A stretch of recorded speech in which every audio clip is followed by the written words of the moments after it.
c'est certain. La crise pénalise la fréquentation des magasins, ce qui explique en partie les déboires actuels du commerce. Mais en partie seulement. Le recul de 0,1% de la consommation en volume au deuxième trimestre ne suffit pas à justifier l'affaissement du climat des affaires dans le commerce. À 86, la confiance des distributeurs plonge nettement en dessous de sa moyenne de longue période fixée à 100 par construction.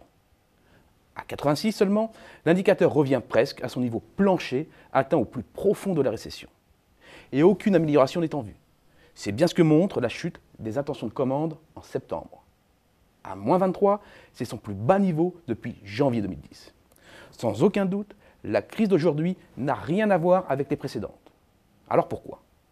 Tout simplement parce que cette fois-ci, le choc conjoncturel se conjugue avec une mutation structurelle de la distribution.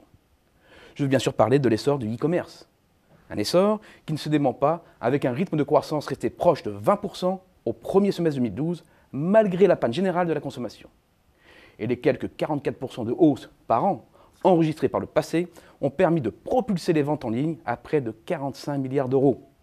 Un succès du commerce électronique qui, dans un monde sans croissance, se fait au détriment du commerce traditionnel.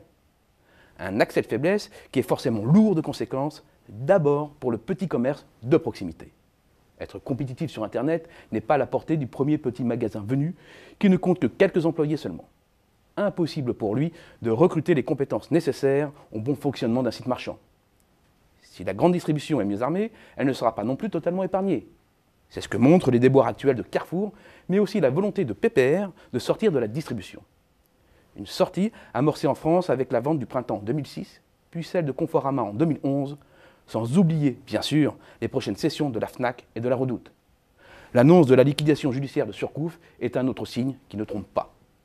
La concurrence du e-commerce s'ajoute à la panne du pouvoir d'achat pour provoquer des ravages dans le commerce traditionnel, le commerce en dur.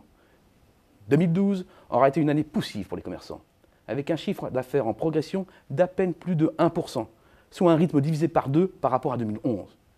Et 2013 s'annonce dur pour le commerce en dur, avec une croissance à l'arrêt complet.